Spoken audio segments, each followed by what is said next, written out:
Hello everyone, welcome back to my channel. Today I have for you a very exciting new type of vlog that I'm trying out. I'm really excited about this concept, especially because today we are partnering with Ana Lusia. I'm wearing their beautiful jewelry right now and will be throughout the week. And I'm going to be doing something a little bit different, and that is that I am going to be styling a look based on each of the books that I read this week. So I've got 4 outfits, or 4 books and 4 book inspired outfits that I am going to put together, and I am going to pair them with the jewelry that Ana Lusia has very kindly sent me. I absolutely love these pieces. I'm so excited to show you guys. Now, I love the style of Ana Luisia's pieces. I feel like they're very unique. They have a lot of different designs and they're all like really affordable. I was very surprised to see their prices as well because they're actually really nice quality jewelry. I'm a big fan of really delicate jewelry and I like gold or rose gold. Those are my kind of like go-to styles, and there's a lot of Ana Luisia's collection that is in that style, but there's also more bold things. I just picked out more delicate pieces. So the first thing that I chose are these gorgeous little kind of like sleeper clasp earrings, and I think these style of earrings are really popular at the moment, and I don't have any, so I really wanted to try them out. Sorry, just the details of this. The fact that one, they're like mismatched, so one's a moon and the other one is a star, and I just think that's gorgeous. I think that's such a cute little detail. Now, the first thing that I look for if I'm shopping for basically anything is if somewhere has a zodiac collection. And Ana Lusia does, so I had to get the Gemini necklace, which, oh my god, it's 2 little cats. This like rectangular pendant style, which has been like super popular. I've seen it everywhere. But again, I've never had a necklace like this, and I'm kind of loving it. And of course, the fact that the Gemini one is just cats. That's my 2 favorite things right there. That is my 2 favorite things. That is my brand. Thank you, Ana Lusia. I feel so seen and heard. Yes. I also have this gorgeous ring that I have here. What I really like about it is that it's got like 3 little gems in it, and that kind of look like stars. So I feel like everything that I've chosen is very like ethereal, starry, zodiac, that kind of vibe, which is entirely my vibe. And so if you like those sorts of things, or if you just want to check out and like build your jewelry collection, I don't know, it's Mother's Day coming up here in New Zealand kind of soon, so if you need any gifts or anything, Ana Lusia has very kindly given me a discount code to share with you guys, so I will put that down below in the description if you want to treat yourself and save some money. Also, a really fun fact I think about Ana Lusia that I learnt was that they are carbon neutral. That's pretty cool. Also, they use lab-grown diamonds, which was a thing that I didn't even know that you could do. So, I think that's really cool. So it's like ethical and cheaper diamonds because they're grown in a lab. We should do that more. I'm a big firm believer in that.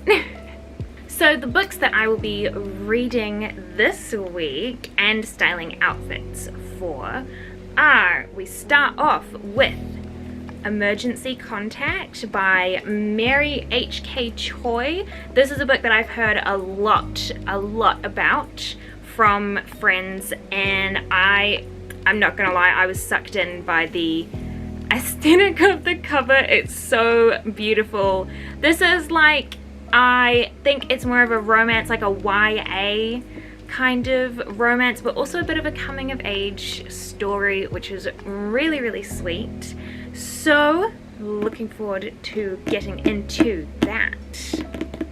So I don't know if this is cheating, but one of the books that I'm reading this week, I'm reading on audiobook, or listening to on audiobook, and that is George Orwell's 1984.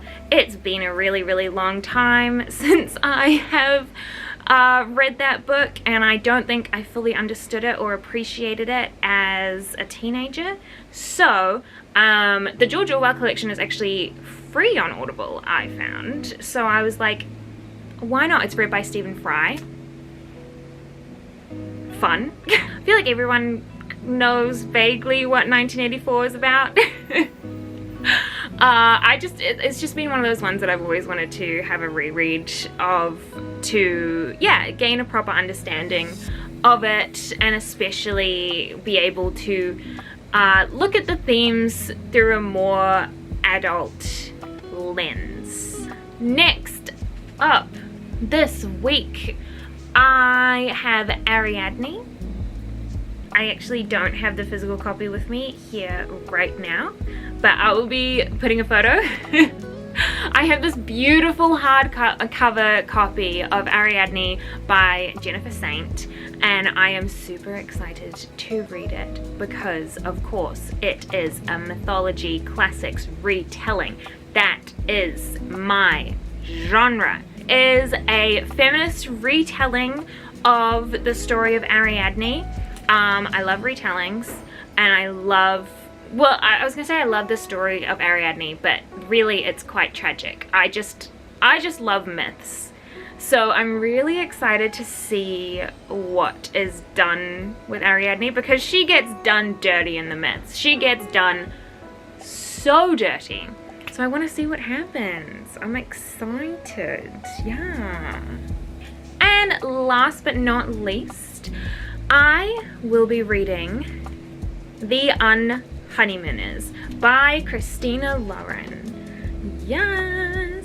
This is a fun little romance with, I think, what is all the romantic tropes. The cheesy rom-com tropes that I absolutely adore, like enemies to lovers, and what else?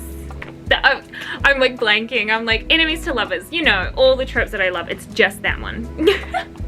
I want to escape on like this magical romantic holiday with these characters. Like, yes, absolutely.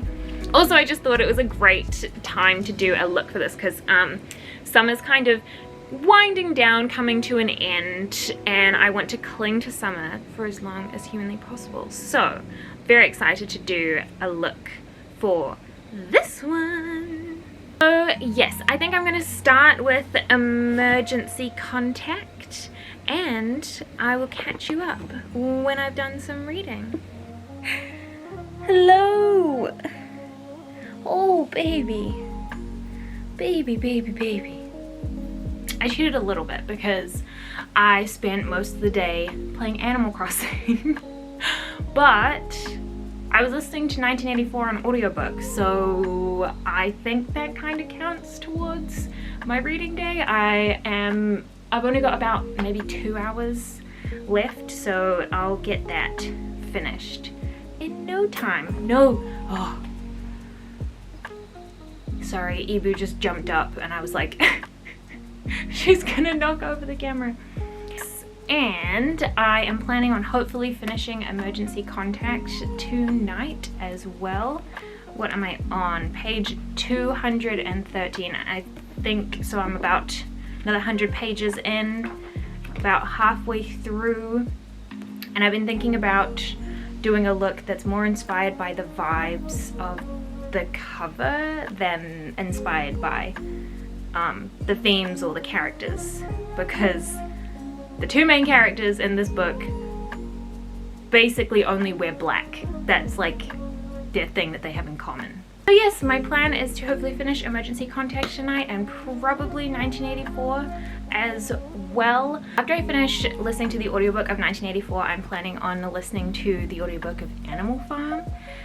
because I've actually never read Animal Farm, and I've heard that it's actually better than 1984. A lot of people say that they prefer it over 1984, and I can kind of see a lot of criticisms as to why people wouldn't enjoy 1984 so much. I enjoy it for its cultural prevalence and its message. Generally, that's what I like about it, but a lot of the writing is seriously questionably dated now as well, which I'll go into a little bit more. The stage show I have seen like 8 times. So I saw the stage show, which was in Sydney like years and years and years ago, and then while I was working at a theatre, at like a live theatre, it actually came to Auckland and I was working while the show was on, so I got to watch the show so many times, and it's absolutely fantastic. If it comes to your city, I can't recommend that you go see 1984 enough. It's very, very good, and obviously in this medium it kind of takes out a lot of the more problematic side of the book that I am seeing while still getting the message across quite nicely. I'm sorry if it gets shaky or whatever. It's the kitten. It's the kitten, but we can't be mad at her because she's so sweet. But yes, I'm gonna go to Kmart, and then we're gonna settle in for a nice relaxing night of just reading, nothing else. Maybe a little bit of Animal Crossing. Maybe just a smidge.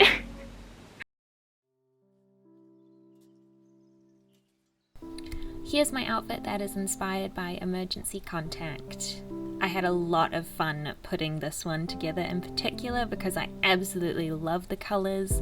I love the soft pink with the gold jewelry accents. And I really feel like this perfectly captures the vibes of the cover art, at least.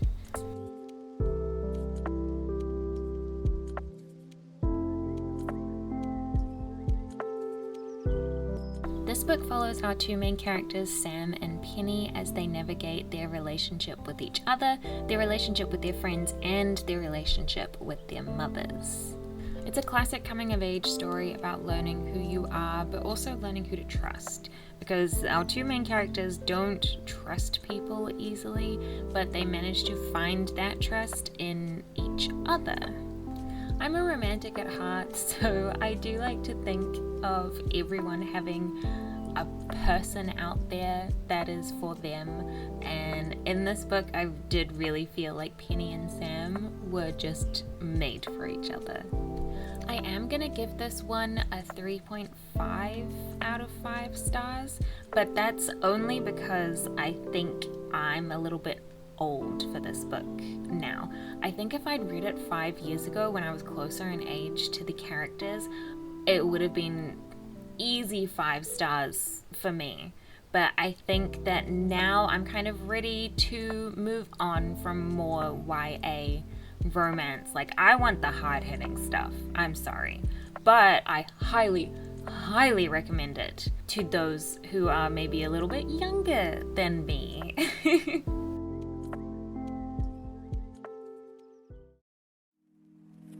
Here is my outfit inspired by George Orwell's 1984.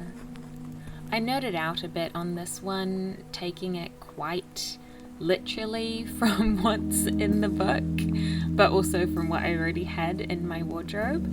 So here I'm wearing no makeup because party people do not wear makeup. Party people, that's a very different type of book, I'm sure. Party women don't wear makeup. It said they wear blue overalls, and I thought a red boiler suit kind of got the same message across, basically. I decided to put my hair up in a more practical work bun because I feel like that would have been party approved if you have long hair. As a socialist, I don't think it's hugely shocking to find out that I absolutely loved 1984. I've heard some completely valid criticism about the way that women are described in this book, and I do agree that it is dated. It is not very nice, it's not pleasant.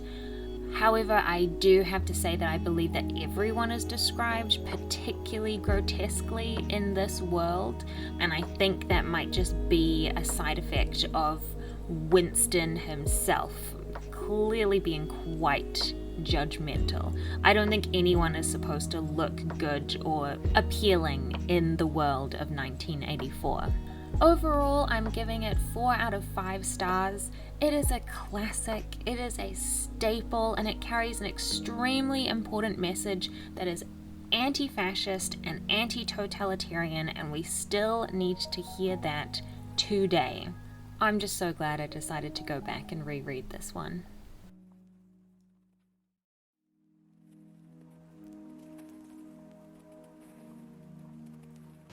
So up next, I am starting Ariadne. I just read the prologue and the first chapter, and instantly I'm like, this is my home world. This is my comfort area, is reading mythology retellings. I'm like, oh yes, immediately, this is a comfort read. This is a great space for me. I know that I am going to enjoy this book. I know it even from the first chapter, dealing with a lot of mythological tales, but also what the greater meaning behind these tales is. Like, particularly there's been put a focus on the punishment of women for the deeds of men. So how in ancient times it was seen that the gods would punish men through their wives or their daughters or women around them. So they would actually punish the women a whole lot worse than the men, which is pretty messed up. But I have heard that this is a bit of a feminist retelling, so for that I am very excited. Also, it brings back memories of Circe by Madeline Miller, of course, because I read that not too long ago, and that's one of my absolute favorites. And in Circe and Ariadne have a little like meeting together. They meet, Circe meets Ariadne as a child, and it's very sweet. And obviously she goes to Crete and everything, where Ariadne lives. So seeing almost like this other perspective from another story that I have already read, I find it fascinating. I don't know if most people, not most people, but I don't know if some people might find that boring to just see the same story retold, but I feel like that is the point of mythology, is that you get the same story told so many different ways from so many different perspectives, and they can all be done very, very well and in a different, enlightening way. So yes, because also Circe was like an outsider, she was an outcast, and Ariadne is the princess, so it's very much like insider outsider kind of perspectives. Very excited to get into this. Oh, I can just feel it's gonna be good. For my Ariadne look, I wanted something really special. Something that gave etherealness and also princess, and also stranded on a deserted island. This book hit me so hard. I needed to lie down after I finished it. It was not a romance. Not that I was expecting it to be like a super happy story, like I know the story of Ariadne, but I wasn't expecting it to be so realistic for a myth retelling. Jennifer Saint wrote these incredibly relatable women going through so much pain, and you can't help but feel for them. I wanted a happy ending so badly that I just kept hoping, like Ariadne, this time it'll be different, this time it'll be better.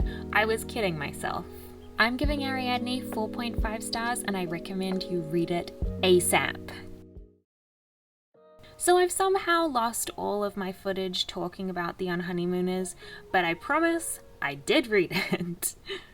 Honestly, the book is just a really good time, and that's all I was asking for with a fun little rom-com. There were actually laugh out loud moments for me, which I feel like is super duper rare in a book, but it was very, very welcome in this one. When I started it, it actually gave me Pride and Prejudice vibes.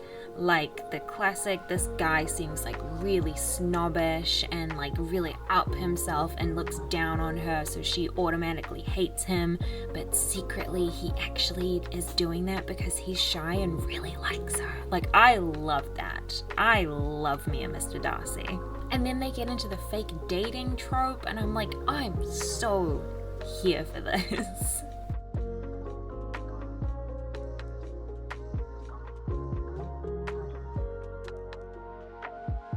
There is quite a serious twist, however, in this book, which places more emphasis and importance on family relationships rather than romantic ones, and I actually really, really enjoyed this. I thought this was a great twist.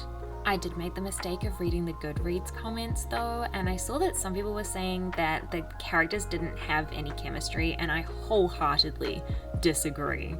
If you've ever had a flirtationship with someone where your way of flirting is just to roast the absolute shit out of them and pretend like you don't like each other, you will really enjoy this book, I think.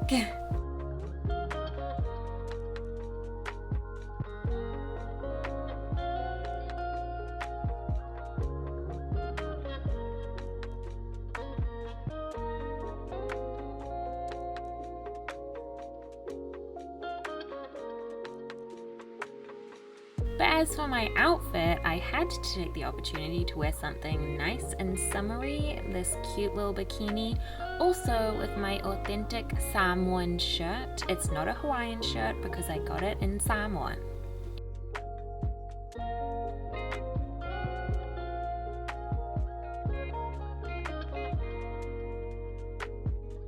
Anyways, I give this book 4 out of 5 stars, and honestly, if it had more smut, I probably would have given it a 5.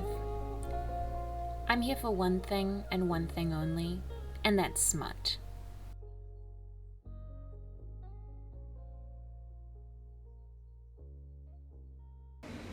Thank you guys so much for watching this vlog. I know it was a bit of a different one. I'm trying to branch out and try new things.